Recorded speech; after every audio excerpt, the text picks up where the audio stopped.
Good afternoon, everybody. Let me be clear. President Trump and his entire administration stand fully behind the heroic men and women of ICE and will always uphold law and order in the United States of America.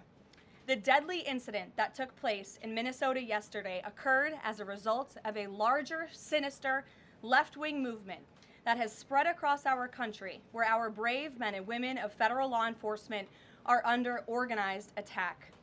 Right now, immigration and customs enforcement officers are facing a 1,200% increase in assaults, a 3,200% increase in vehicle rammings, and an 8,000% increase in death threats.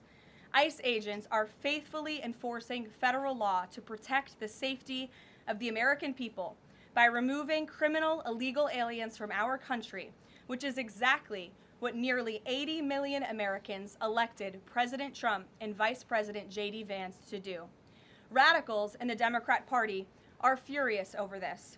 They don't want our border secured or criminal illegal aliens being removed. As a result, Democrats are impeding immigration enforcement operations daily, creating extremely heightened and dangerous circumstances that make it nearly impossible for the men and women of law enforcement to simply do their jobs. Democrats are calling to defund federal law enforcement agencies who are protecting public safety. And Democrats are calling to abolish ICE and defund the police. That will never be allowed to happen under this president and vice president. The Trump administration will redouble our efforts to get the worst of the worst, criminal illegal alien killers, rapists, and pedophiles off of American streets. The Department of Homeland Security will continue to operate on the ground in Minnesota, not only to remove criminal illegal aliens, but also to continue conducting door-to-door investigations of the rampant fraud that has taken place in the state under the failed and corrupt leadership of Democrat Governor Tim Walz. Taxpayers have been ripped off to the tune of billions of dollars in this one state alone, and that is going to end, and people are going to be held accountable. The Trump administration has activated thousands of federal agents, doubled the number of U.S. attorneys in the DOJ office in Minneapolis, and surged resources to hold fraudsters accountable and demand justice for law-abiding American taxpayers and citizens across our country. And that's what brings the Vice President out here with me today to discuss all the Trump administration is doing and to make an additional important announcement on this front. So please, Mr. Vice President, will be joining us now. Thank you, Carolyn. Thank you. Great. Well, good afternoon, everybody. And I want to echo some of what Carolyn said about what we're doing to combat the rampant fraud that exists in our immigration system, thanks to failed politicians and thanks to people who allowed the American taxpayer to be taken advantage of for far too long. I think it's important to understand why this matters to the American people. I am a father of 3 young kids, a lot of people in my generation. What is that going on there? Is that normal? Okay. CNN installed this broken camera just to throw me off my game, but it's not going to work. So here's the simple fact here. If you're a young parent struggling to afford childcare in the United States of America, there are programs that we have to make it easier for your kids to get in daycare, for your kids to get in preschool. Those programs should go to American citizens, not be defrauded by Somali immigrants and others. Make it hard for you to get the access to the resources you need. But number 2, making it easier for people who shouldn't even be in this country to fleece the United States and our taxpayers to begin with. We have actually activated a major interagency task force to make it possible to get to the heart of this fraud. We have Department of Agriculture resources that are focused on SNAP fraud so that people who need food benefits can get them, but illegal aliens and other fraudsters don't.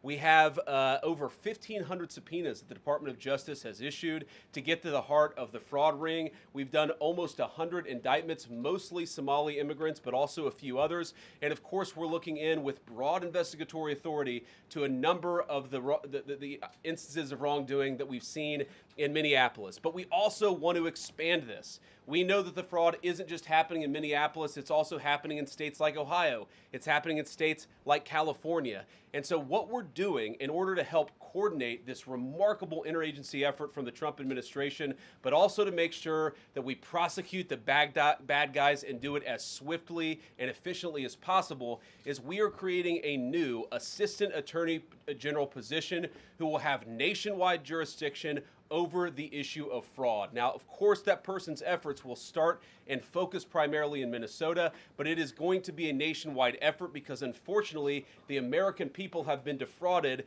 in a very nationwide way.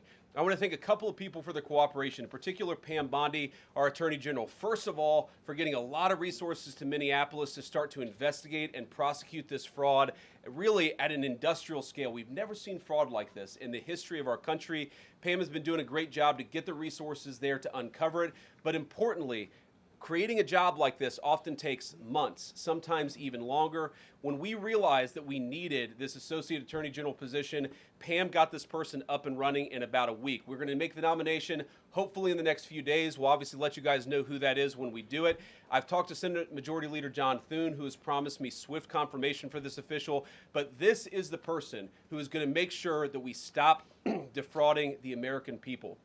And here's one final thing I'll say about this. I've heard a lot of people say that we need a special counsel to investigate fraud in the United States of America. I actually agree, and that's what this position does. It has all the benefits, all the resources, all the authority of a special counsel, but with two crucial differences. Number one, it will be run out of the White House under the supervision of me and the President of the United States. And number two, it's actually constitutionally legitimate. As you guys may know, the special counsel statute has some major constitutional questions. When we get the bad guys, we want to make sure we get them permanently and they don't have some legal technicality they can get out of, which is why we set it up as an Associate Attorney General. I'll take some questions, but I want to make just one final observation here. When I was actually walking out here, somebody sent me a photo of a CNN headline about what happened in Minneapolis. And this is the headline. I'm just going to read it.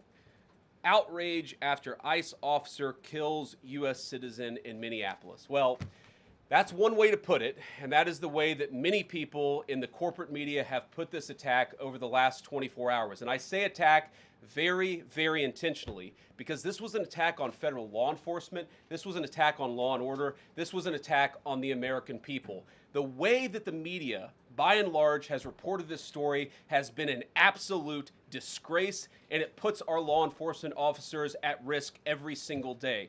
What that headline leaves out is the fact that that very ICE officer nearly had his life ended, dragged by a car 6 months ago, 33 stitches in his leg. So you think maybe he's a little bit sensitive about somebody ramming him with an automobile? What that headline leaves out is that that woman was there to interfere with a legitimate law enforcement operation in the United States of America. What that headline leaves out is that that woman is part of a broader left-wing network to attack, to dox, to assault, and to make it impossible for our ICE officers to do their job. If the media wants to tell the truth, they ought to tell the truth that a group of left-wing radicals have been working tirelessly, sometimes using domestic terror techniques to try to make it impossible for the President of the United States to do what the American people elected him to do, which is enforce our immigration laws. The President stands with ICE. I stand with ICE. We stand with all of our law enforcement officers.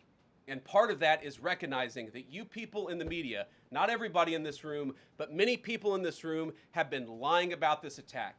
She was trying to ram this guy with her car. He shot back. He defended himself. He's already been seriously wounded in law enforcement operations before, and everybody who's been repeating the lie that this is some innocent woman who was out for a drive in Minneapolis when a law enforcement officer shot at her, you should be ashamed of yourselves. Every single one of you. Questions?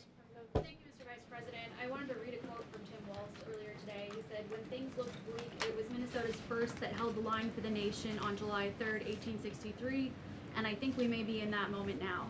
Can you comment on his rhetoric and Mayor Jacob Frey and whether they want to see unrest in Minneapolis? Well, that's very tough rhetoric from a guy who just quit because his fraudulent activities have been uncovered. Look, Tim Walz is a joke. His entire administration has been a joke. The idea that he's some sort of freedom fighter, he's not. He's a guy who has enabled fraud and maybe, in fact, has participated in fraud. That's what this new Assistant Attorney General position is going to find out. I don't care what Tim Walz says. I care about getting to the bottom of this fraud for the American people, and I care about enforcing the nation's immigration laws. That's what we're going to stay focused on. Vice President. Yeah. On a related question here, I mean, Democrats have accused ICE of murder. They've said they're targeting Americans. They've told ICE to get the F out of Minnesota. This is going to stoke the fire against ICE agents, and you're talking about ICE agents right now and being concerned about them. What, if anything, is the administration going to do to make sure these folks are protected during these protests? But also, should DHS sort of revisit their procedures here? I mean, nobody wants to see an American killed. Are there changes that need to be made to make sure something like this doesn't happen again? Look, first of all, of course, nobody wants an American citizen to be killed. This is absolutely a tragedy, but it's a tragedy of the making of the far left. They have radicalized a very small segment of the population, taught them that ICE agents are engaging in wide-scale violation of people's rights. What our ICE officers are doing is deporting the millions of criminal aliens that were let in during the Biden administration. So number one, we have to say, as a matter of leadership, and I would appreciate if the Democrats would join me on this, let's be honest about the fact that we have way too many illegal aliens in this country. Our ICE officers should be supported in doing their job. You're trying to actually marshal the far left lunatic fringe to engage in doxing, to try to make it impossible for them to enforce the law, and in some cases actually to engage in acts of domestic terrorism against our law enforcement officers. When you talk about different plans, different protocols, different policies, I forget exactly how you asked the question. Here's the simple fact. What we're going to do is make it easier for the American people's administration to enforce the American people's law. And that means that Democrats have to stop rallying the mob against legitimate law enforcement operations, and that means that we are going to get tougher, and that's what this AAG position is about. We're going to get tougher at the people who are defrauding the United States by inciting violence against our law enforcement officers. That's one of the things that we're going to do. We've already started that work at the Department of Justice, but we're going to keep on doing it, and this new AAG position is going to kick that into high gear. Vice President Vance, you just suggested that this woman who was killed, Renee Good, is part of a broader left-wing network. Who do you think is behind this broader left-wing network? Well, it's one of the things we're going to have to figure out, but here's the way that I put it. When somebody throws a brick at an ICE agent, or somebody tries to run over an ICE agent, who paid for the brick? And who told protesters to show up and engage in violent activity against our law enforcement officers? You see, just with this most recent terrible incident in Minneapolis, you see friends of this woman's or other people who are eyewitnesses saying basically that she was there to engage in obstruction of a legitimate law enforcement operation. How did she get there? How did she learn about this? There's an entire network, and frankly, some of the media are participating in it, that is trying to incite violence against our law enforcement officers. It's ridiculous, it's preposterous, and part of our investigatory work is getting to the bottom of it. Who's funding it? Who's supporting it? Who's cheerleading it? And of course, if there's illegal activity related to that, we're going to get to the bottom of that and prosecute it where we can. Vice President, thank you for taking questions today. Is there a risk with you describing her as a deranged leftist, talking about very specific facts of these events, when an investigation is just beginning? Are you preempting a thorough investigation by drawing such conclusions? And have you received any information beyond the videos we've seen publicly about this individual, her specific acts, that has informed your point of view? Well, first of all, the Department of Justice is going to investigate this. The Department of Homeland Security is already investigating this. But the simple fact is, what you see is what you get in this case. You have a woman who is trying to obstruct a legitimate law enforcement operation. Nobody debates that. You have a woman who aimed her car at a law enforcement officer and pressed on the accelerator. Nobody debates that. I can believe that her death is a tragedy, while also recognizing that it's a tragedy of her own making and a tragedy of the far left, who has marshaled an entire movement, a lunatic fringe, against our law enforcement officers. I think what is clearly happening here, and it's going to keep on happening unless the Democrats wake up and say, you know what, you don't have to agree with our immigration policies. You don't have to agree with what the president or the vice president believe about immigration enforcement, but why don't you take this to the ballot box? Why don't you vote? Why don't you organize? Instead, what some of them are doing is encouraging people to get violent with our law enforcement officials. It's disgraceful, and it's got to stop. Mr. President, Yeah. just to follow up on that question, and again, thank you for taking questions, Mr. Vice President. There's clearly a lot of emotion in Minnesota, across the country, over this incident. You're calling Renee Good a deranged leftist. There's been heated rhetoric that we've also heard from officials. What responsibility do you and the president have to diffuse some of the tension that we are seeing play out in Minnesota, bring down the temperature as this investigation is unfolding? What we have a responsibility to do is to protect the people who are enforcing the law and protect the country writ large. Whether you're Democrat or Republican, you deserve to have the people's laws enforced in the United States of America. Now, again, I'm not happy that this woman lost her life. I'm not happy that this woman was there at a protest violating the law by interfering with a law enforcement action. I think that we can all recognize that the best way to turn down the temperature is to tell people to take their concerns about immigration policy to the ballot box. Stop assaulting and stop inciting violence against our law enforcement officers. That's the best way to take down the temperature. And we're not going to give in to terrorism on this. And that's exactly what's happening. People trying to antagonize, to commit acts of violence. They throw bricks at them. Sometimes they shoot at them. Sometimes they dox them. Sometimes they go to their place of residence and harass their families. This is classic terrorism. And we cannot say that when a far left fringe is inciting violence against our brave law enforcement officials, that we're no longer going to enforce the law. That's rewarding the very people who are engaged in this garbage. The actual reward that they just got is a new assistant attorney general who is going to prosecute and investigate this stuff even more aggressively than before. Yeah. Thanks for taking my question. So the head of Minnesota's investigations agency says that the U.S. Attorney's Office has essentially cut off the state investigations agency's access to the investigation. What is the precedent for that, and why shouldn't the Minnesota officials on the ground have access and evidence to work on this investigation? First of all, I wish the state officials in Minnesota would investigate why you have so many people who are using their vehicles and other means to actually interfere with a legitimate law enforcement operation. The precedent here is very simple. You have a federal law enforcement official engaging in federal law enforcement action. That's a federal issue. That guy is protected by absolute immunity. He was doing his job.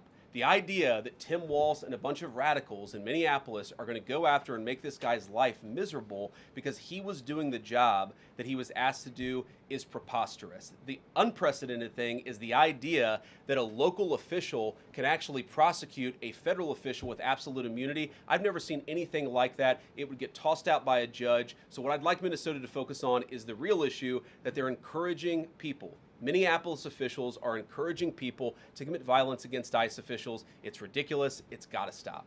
Go ahead. Mr. President, thank you.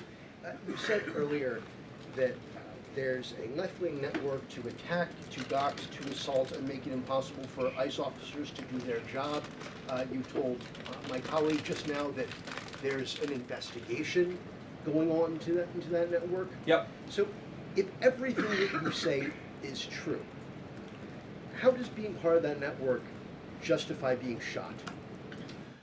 Well, being part of the network doesn't justify being shot, but ramming an ICE officer with your car, that's what justifies being shot. It's not a good thing, by the way, but when you force somebody to engage in self-defense, it's almost a preposterous question. I'm not saying that funding some of this stuff justifies capital punishment. Nobody would suggest that. The reason this woman is dead is because she tried to ram somebody with her car and that guy acted in self-defense. That is why she lost her life, and that is the tragedy. Now, there may be other violations of the law and other penalties that are associated with those violations of the law. For example, if you are funding violence against our law enforcement officers, I'm not a prosecutor. My guess is that's not the sort of thing that earns capital punishment, but it should sure as hell earn you a few years in prison if you're funding the effort to try to assault our law enforcement officers. I'm sorry, guys. What's going on here? You guys are meant to report the truth. How have you let yourself become agents of propaganda of a radical fringe that's making it harder for us to enforce our laws? You just asked me a question that presumed that the reason why this woman died is because she was engaged in legitimate protest. She tried to run somebody over with her car, and the guy defended himself when that happened. Next question. The investigation is still ongoing. I said next question. Mr. Vice President, I mean, you presumably watched the video yourself. There's not the slightest doubt in your mind, having viewed it, that the victim, you still believe that she deliberately tried to ram him despite seeing this video? Look, I don't know what is in a person's heart or in a person's head, and obviously we're not going to get the chance to ask this woman what was going on. What I am certain of is that she violated the law. What I'm certain of is that that officer had every reason to think that he was under very serious threat for injury or in fact, his life. What I'm certain of is that she accelerated in a way where she ran into the guy. I don't know what was in her heart and what was in her head, but I know that she violated the law, and I know that officer was acting in self-defense. It raises an interesting point, though. Look, if people want to say that we should have a legitimate debate about, what was she really doing, right? Was she panicking when she drove into this officer, or was she actually trying to ram him? That's a reasonable conversation. What's not reasonable is for so many of you to plaster all over the media that this was an innocent woman and that the ICE agent committed murder, which is what many of you have said explicitly and some of you have said implicitly. That's what I have an objection to. The idea that this was not justified is absurd, and I think everybody knows it in their heart. Yeah. Mr. Vice President, In the green jacket. Taking down the temperature, it seems like political violence is ratcheting up and riots could be around the corner. What steps does the administration have planned to try to unite America? Average people on both political sides are so tired of fighting with each other, and I think all the journalists in this room could agree with me that we don't want to be part of the problem.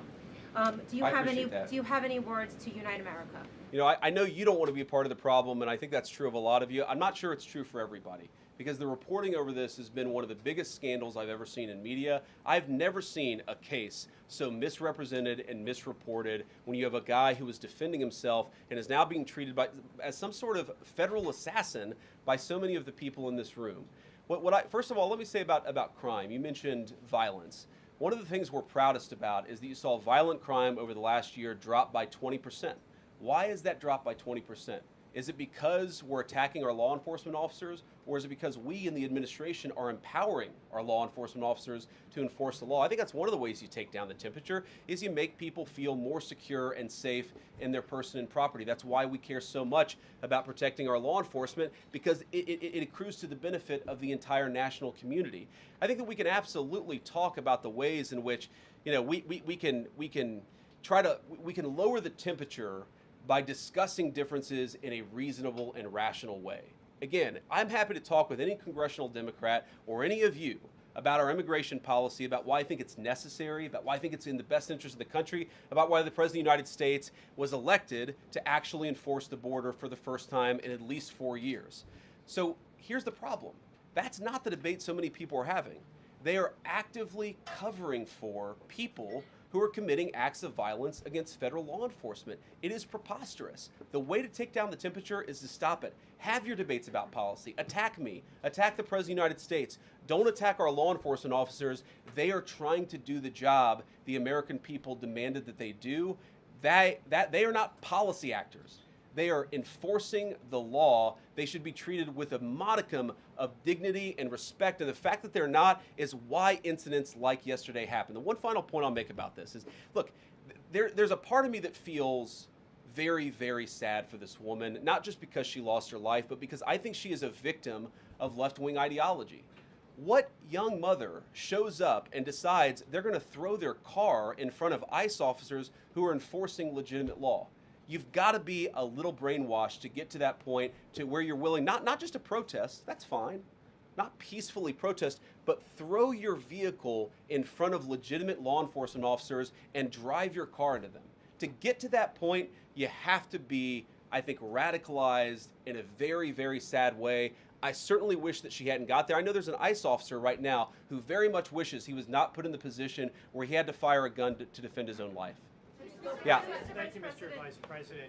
What's your message, following up on that, what's your message to the leaders in Minnesota, the governor of Minnesota, the mayor of Minneapolis, to calm down the situation on the ground, on the streets? What's your message also to those protesters who saw that video in a completely different way than you saw that video? Well, first of all, I think if you watch every angle of that video, there is one angle where if you squint, you can maybe tell yourself that it's not clear what happened. But when you look at all angles of that video, it is very clear that her vehicle went right for the guy. She actually collided with him. And then that's, of course, when he fired his shots. That's obvious, okay? So what I'd say to the protesters is, by all means, protest peacefully, but make this about ideas. Make this about disagreement with our policy. Don't use your protest as a justification or an encouragement for people to go and incite violence and participate in violence against our law enforcement officials. To the people on the ground in Minneapolis, meaning the local officials in Minneapolis from Tim Walz on down, I'd say, look, why can't you just disagree with a given piece of immigration policy without turning law enforcement into the enemy? And think about, for example, a criminal law where a police officer goes and arrests somebody because they violated a criminal law. If you're mad about that, go and protest the politician who passed that law. Don't attack the police officer who's just doing their job. We had a wide open border under Joe Biden. I happen to think it's a good thing the President of the United States has closed it down. If you think that's a bad idea, criticize this administration for a policy decision. Don't attack our people for enforcing the law, because I guarantee you go to ICE, there are black people and white people, there are Democrats and Republicans, they are patriotic Americans who are trying to enforce the law. Attack me, lay off of our ICE agents. Yeah, in the blue, all the way, yeah. Yeah, thank you, Mr. Vice President.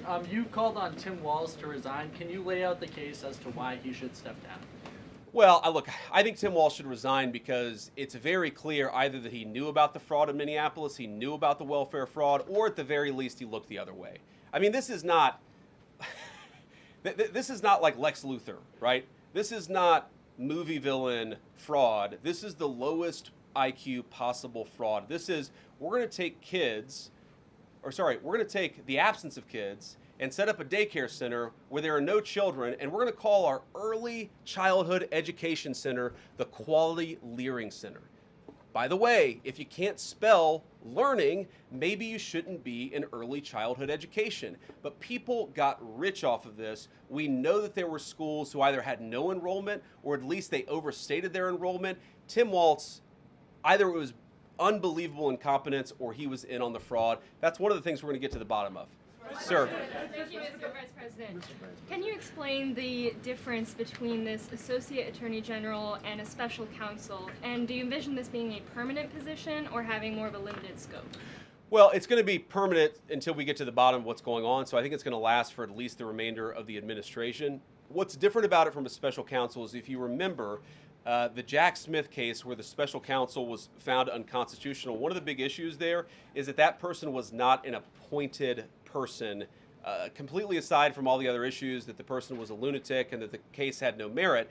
There was a fundamental constitutional issue, which is that he had not been appointed by the president and he had not been confirmed by the United States Senate. An assistant attorney general, what that's going to allow us to do is appoint this person, have them confirmed by the Senate. That's one difference. The more substantive difference is that this person is going to be part of a very broad interagency White House that's being led from the President of the United States on down. And that's going to give him the resources, the access to material and information to make this person more effective. I think a lot of people have asked, how are you really going to get to the heart of the fraud? We've been asking ourselves that question for the past couple of months, and we think this is the critical piece at the Department of Justice to really ramp this fraud investigation into high gear. In the red tie, yeah.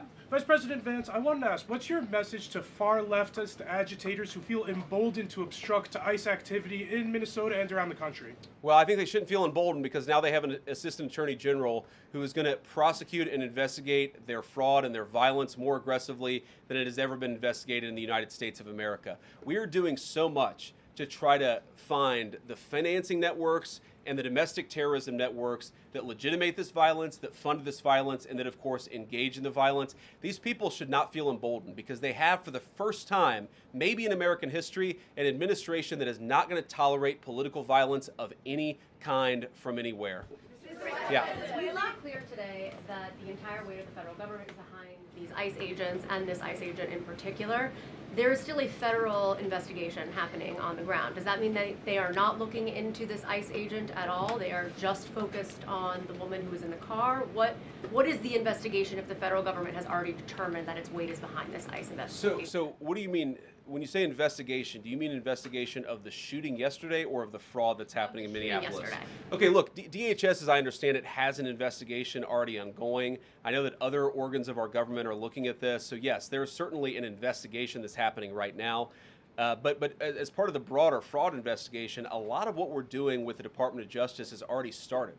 We've got over 1,500 subpoenas. We've got people this morning, actually, we're going door to door to actually knock on some of these fraudulent care centers, these fraudulent social services organizations to get to the bottom of what's going on there. So the investigation in some ways has already been ramping up into the anti-fraud element for at least a few weeks. What we're trying to do is supercharge it and make sure there's a designated person within the Department of Justice who completely controls that particular focus. Yeah. Just to follow up on that, Mr. Vice President, on the agent, is he still on duty or has he been placed on leave, on administrative leave? And what really was the target of the operation on Wednesday? Of the ICE operation on Wednesday? Well, first of all, it was a legitimate law enforcement operation. We were going door to door to try to find criminal illegal aliens and deport them from the United States of America, because if you come to our country illegally in violation of our immigration laws, then we have the mandate, and in fact, we have the legal duty to enforce those immigration laws. Whether he's been placed on administrative leave, I don't know the answer to that question. I'd refer it to the Department of Homeland Security, and they can follow up. I will say, look, I would appreciate everybody saying a prayer for that agent. Look, in the past 6 months, he has been hit twice by a motor vehicle. One time, the first time, it led to over 30 stitches and very serious injuries to his legs. This is a guy who's actually done a very, very important job for the United States of America. He's been assaulted, he's been attacked, he's been injured because of it. He deserves a debt of gratitude, and I think the media prejudging and talking about this guy as if he's a murderer is one of the most disgraceful things I've ever seen from the American media. Yeah. Vice President, what is your specific role in the future of Venezuela? And I'm wondering, could you confirm reports that the Director of National Intelligence, Tulsi Gabbard, was kept out of the planning for the operations because of her past concerns about military involvement in Venezuela? So I've heard a couple of things. One, that I was kept out of the planning for the Venezuela operation, that's false. And another, that Tulsi was kept out of the planning for Venezuela operations, that's completely false. Look, we're all part of the same team. And one of the things that is really amazing about that operation is that we kept it very tight to the senior cabinet level officials and related officials in our government, and we kept this operation secret for a very long time. I'm very proud of that. I think it suggests that the team works very well together. Well, looking ahead, what is my role? Look, my role is going to be whatever the president asks me to do. Well, every single, or I should say every other day, I'm chairing the meeting that we do on this among White House principals to talk about next steps to try to ensure that Venezuela is stable, and as the president has directed us to do, to ensure that the new Venezuelan government actually listens to the United States and does what the United States needs it to do under our country's best interest. So I'm going to be as involved as the president wants me to be. So far, that's been very involved, and I'll keep on doing that so long as the president asks me to do it. In the purple.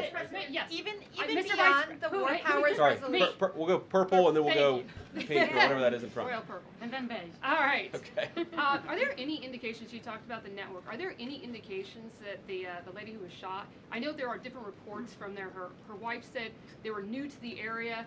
Are there any indications she may have been a paid agitator, and maybe that there are others that were brought to the area, considering everything that's going on in Minneapolis? I wouldn't say that she was paid. I don't have the evidence to say that one way or the other. What I do know is that she was violating the law. And if you just look at the eyewitness accounts, they were saying she was there to prevent the enforcement of the law. She was trying to obstruct a legitimate law enforcement operation. That much is obviously clear. The rest of it, of course, is part of the reason why we investigate this stuff. Yeah. Mr. Vice President, even beyond the War Powers resolution today, Congress has bucked President Trump on issues like tariffs. Are you concerned that President Trump is losing his grip on Republicans in the Congress, and what are you going to do about it? No, I'm not concerned at all. First of all, we talked to some of the senators who were going to vote the wrong way, in my view, on this resolution today. Much of their argument was based more on a legal technicality than any disagreement in policy. If you look at the people who actually voted, every single one of them have supported the administration's plan. Second of all, as the president, I believe himself, has already said, every president, Democrat or Republican, believes the War Powers Act is fundamentally a fake and unconstitutional law. It's not going to change anything about how we conduct foreign policy over the next couple of weeks, the next couple of months, and that'll continue to be how we approach things. Go ahead. President. So we are seeing, regarding Iran, we are seeing the protests in Iran these days. The cities are begging for help from the U.S. and Israel, naming streets in the city after President Trump. It seems there is an opportunity here that may not come again. Will the United States stand by the citizens of Iran? And if Israel decides to strike again the nuclear sites in Iran, is the U.S. expected to take part? Well, look, we certainly stand by anybody who's engaged in peaceful protest, anybody who's trying to exert their rights for free association and to have their voices heard. Obviously, the Iranian regime has a lot of problems, and as the President of the United States has said, the smartest thing for them to have done, it was true 2 months ago, it's true today, is for them to actually have a real negotiation with the United States about what we need to see when it comes to their nuclear program. I'll let the President speak to what we're going to do in the future, but we certainly stand with anybody across the world, including the Iranian people who are advocating for their rights. I'll take just a couple more questions. Yeah, go ahead. Thank you very much, Mr. Vice President.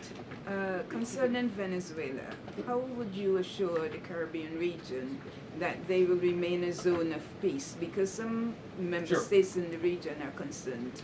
Well, look, the President had a very productive phone call with the President of Colombia yesterday, and we continue to talk at all levels of government with a number of our friends in the Caribbean region.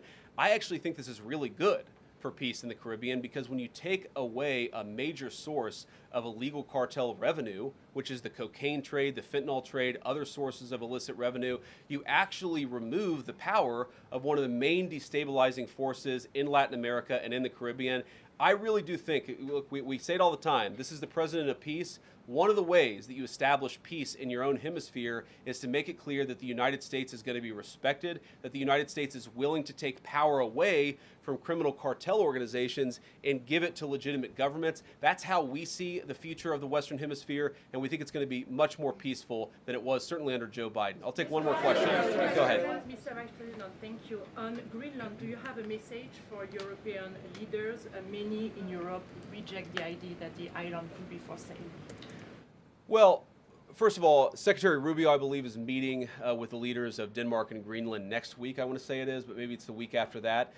We'll continue to deliver some of these messages in private, some of them in public, but I guess my advice to European leaders and anybody else would be to take the President of the United States seriously. What has he said about Greenland? Set to the side the crazy overreactions that I've seen from the press and from certain people in Europe. What has the President said? Number one, Greenland is really important, not just to America's missile defense, but to the world's missile defense. Number two, we know that there are hostile adversaries that have shown a lot of interest in that particular territory, that particular slice of the world. So what we're asking our European friends to do is to take the security of that landmass more seriously, because if they're not, the United States is going to have to do something about it. What that is, I'll leave that to the President as we continue to engage in diplomacy with our European friends and everybody on this particular topic. And again, thank you all for listening. Thanks for taking questions. And I just ask you, look, this is politics, and often Republicans and get in arguments with the press about things, and I understand that. I think it's really irresponsible for you guys to go out there and imply or tell the American people that a guy who defended himself from being rammed by an automobile is guilty of murder. Be a little bit more careful. We're going to talk about toning down the temperature, which I know the President wants to do, and I certainly want to do. One of the ways we tone down the temperature is to have a media that tells the truth. I encourage you all to do that. God bless you. Happy New Year, guys.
Ladies and gentlemen, the President of the United States, accompanied by Mark Walter, owner and chairman of the Los Angeles Dodgers.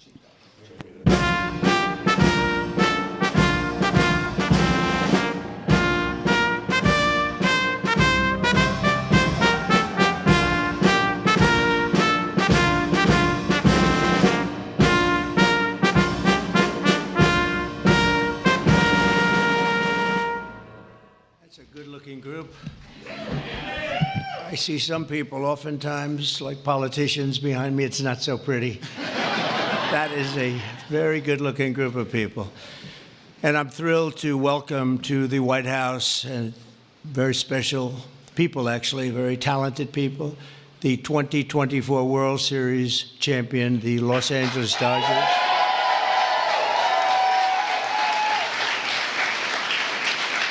And I want to congratulate you on a legendary season, and I watched it very closely. Some of those teams were home teams, and you did a big number. You're really amazing how it all came out and how it all ended. With us today is Dodgers owner and chairman Mark Walter. Thank you very much, Mark. Congratulations.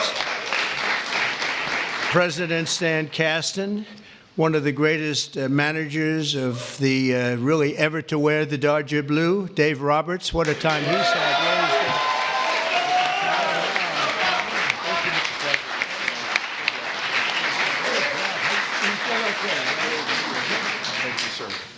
That's great. What a job. I think he would have lasted even with George Steinbrenner, right? I love George, but he was very quick. He would, you lose 2 games and you were fired, right? Great job, Dave.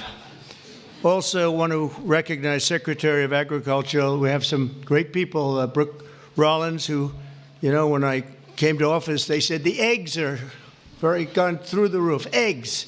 I said, what the hell are they talking about? I was there for 4 days and they were blaming me for eggs, and they've gone up like 6 times or something, some record number, you couldn't get them. And I gave it to Brooke, and I just saw the other day they're down 73%, right? That's pretty good. And the press doesn't mention that. Nobody talks about it, so don't, but I know. Secretary of Labor, Lori Chavez DeRimmer, thank you, congratulations. The Chief of Staff, Susie Wiles, who's a big Dodger fan, by the way. Susie, thank you. And we have also Representatives Kevin Kiley, Congressman Kevin Kiley, Young Kim, thank you, congratulations, great job. Jay Obernolte, Jay, thanks, Jay. Nanette Barrigan. Nanette, where's the, hi Nanette, oh look at that, huh, what nice outfit. One of my favorite people, Gus Bilirakis, Congressman. Hi, Gus. Addison McDowell, new to the Congress, but doing a great job. Thank you, Addison. A real good baseball player and a friend of mine, Roger Williams, great job. And another new congressman, but he's been there a long time in a mental sense, because he has really done a job, and he knows Congress very well. He was with me for 7 years. Brian Jack. Brian, congratulations, Brian. And others, we have a couple of senators here. I just don't particularly like them, so I won't introduce. Over the course of this amazing season, the members of this team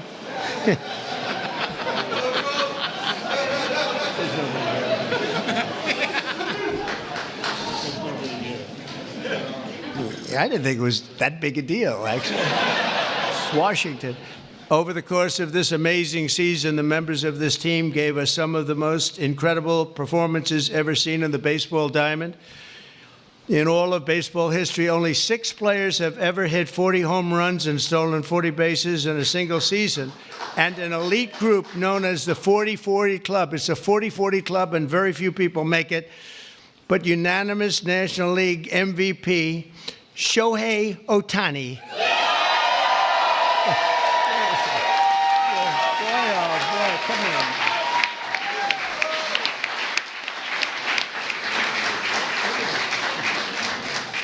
Looks like a movie star. He's got a good future, I'm telling you. He shattered all of those records last year. Think of it, all of them. And he did something even more, because he became the first ever member of the 50-50 club. So 40-40 is top. Hitting 54 home runs and 59 steals, and an accomplishment unparalleled in 149 years of Major League Baseball. Think of that. That's just incredible. Even more incredibly, Shohei clinched that achievement in what some have called the greatest game ever. Was it that good of a game? Huh? That was a pretty good game, actually, right there? Is he good? He's only getting better. And he's getting better. Getting better. That's scary for a lot of people, huh? Even more incredibly, Shohei clinched the achievement. I mean, it really was, and at a time that, at an age that nobody ever thought was possible. On September 19th, 2024, he did the unthinkable by going 6 for 6. This is a pretty amazing. I didn't realize it was that good. I saw that game, 6 for 6 against the Marlins with 3 homers, 10 RBIs, and a pair of stolen bases. Other than that, it was not a great game. How many people have gone 6 for 6, just period, right? Not very much, right? Maybe a dozen. Maybe a dozen. Amazing. As you know, the Dodgers were down a lot of talent on the mound last season due to injury. The resilient group used 40 different pitchers, the most ever by an eventual World Series championship team. They had to go and get them. I don't know how they got them and where they got them, but they got them because they won. I know you especially miss the heart and soul of the pitching staff, Clayton Kershaw, who is really fantastic.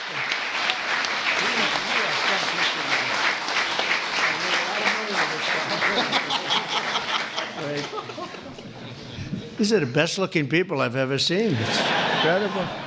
But Clayton has been unbelievable, and if you look at his records and you look at the stamina, the endurance that he's had, and we're really happy to have him. I'm glad to meet him. I've watched him for a long time. He's a young guy yet, but you are a young guy, but I've watched you for a long time. So congratulations, amazing. All year, the Dodgers faced down adversity. You entered the playoffs battered and bruised, but not broken. When you ran out the healthy arms, you ran out of really healthy. They had great arms, but they ran out. It's called sports. It's called baseball in particular, and pitchers, I guess you could say, in really particular. But the starting rotation during the National League Division Series, this scrappy Dodgers bullpen shut out the Padres, saved the season, and forced Game 5.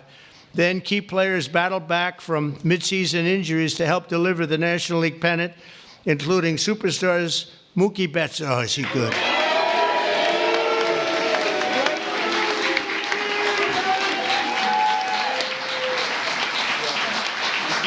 Good looking.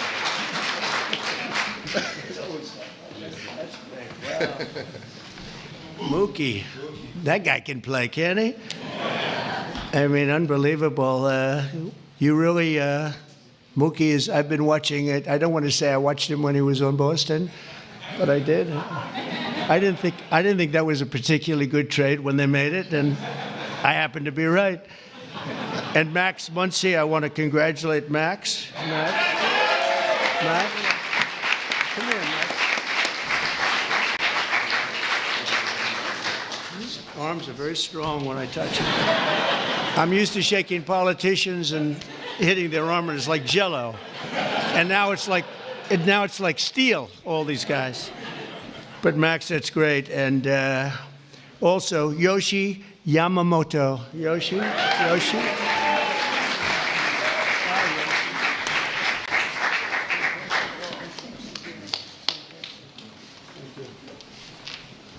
Wow, what great athletes. And, of course, series MVP, Tommy Edman. That was an MVP series.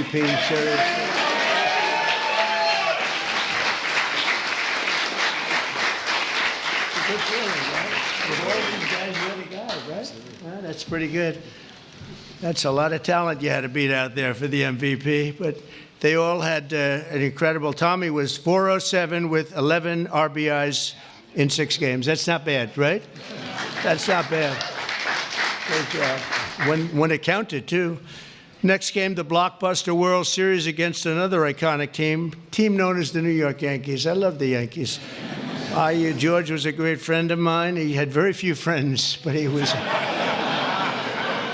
And if you want to sit for 9 innings with a game watching the Yankees play with George, you were exhausted by the end of the game. It was actually hard work, but we love George.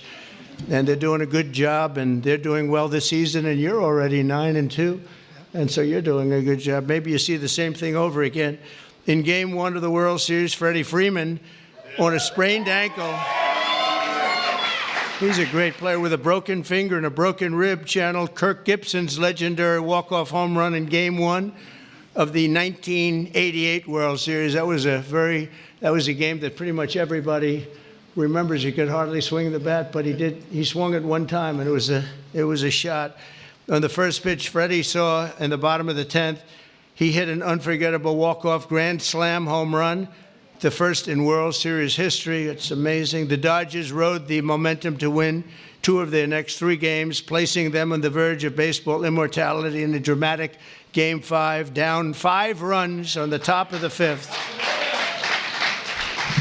That was a strange inning, I'll tell you, for those Yankee fans. But I'm not saying I was a Yankee fan, because I love these people behind me.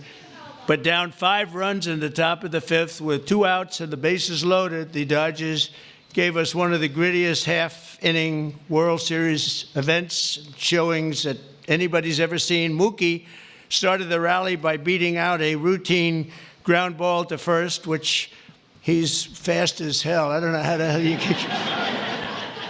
Having that speed, isn't that a great thing? I played baseball, but it was sort of slow.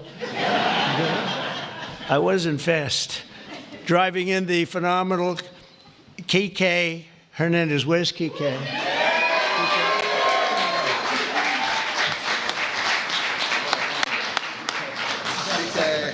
It's a hell of a group. Then Freddie drove in 2 more runs, and Teoscar Hernandez drove in another couple of runs.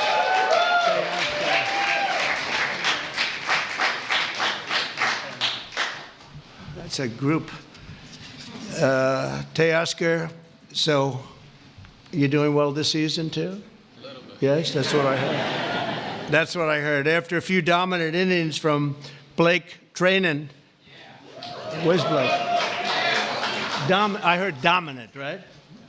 That's dominant.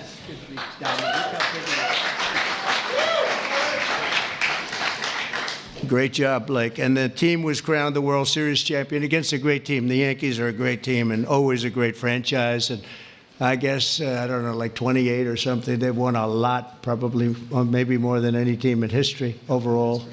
And you might be catching them pretty soon if you keep going. You've got little ways to go, I guess. The scouting report at the start of the series said that the Dodgers could win by focusing on the fundamentals, and that's exactly what they did.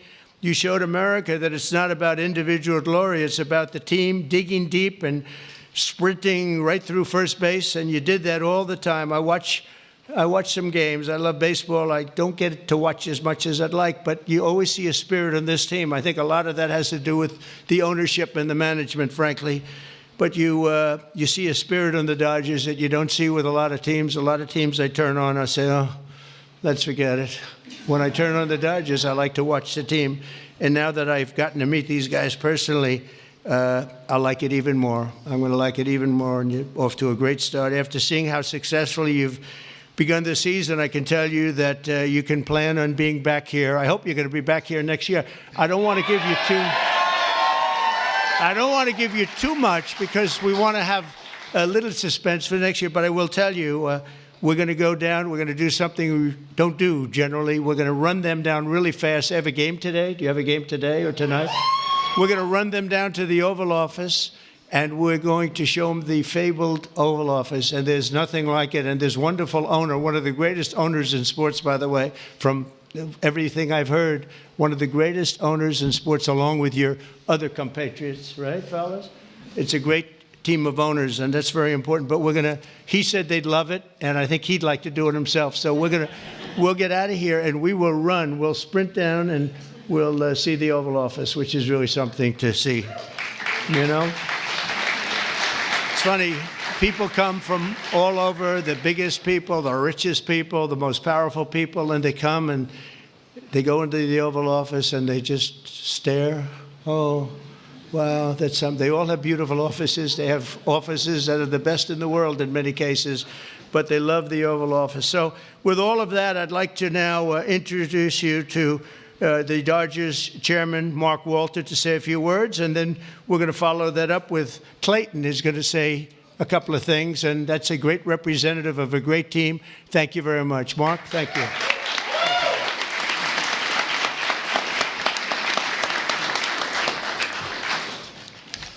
Well, thank you very much. We're very pleased to participate in the tradition of bringing champions to the White House. Last season was an incredible season. We won the World Series. Second time in 2020, and since 2020, and only 8 times in our seasons, our history. We played in front of almost 4 million fans, and we had many millions more on television. Our global following has soared, and not only from Shohei Ohtani, but also from Mookie Betts, Freddie Freeman, Clayton Kershaw, and many, many more.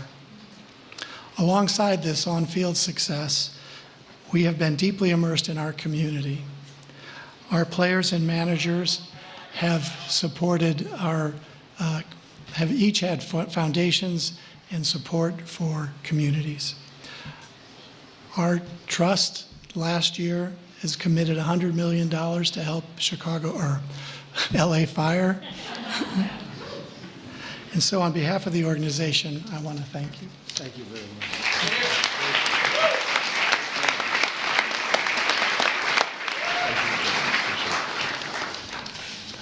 Okay, wow, this is an incredible honor for me, and to stand here today representing the Los Angeles Dodgers and this group of staff and players behind me today. The 2024 Los Angeles Dodgers season is one that will go down the history books, always holding a special place in the hearts of myself and those there with me, as well as millions of Dodger fans around the world. This organization exemplifies what it means to come together as one for a greater purpose and to represent something so much bigger than themselves.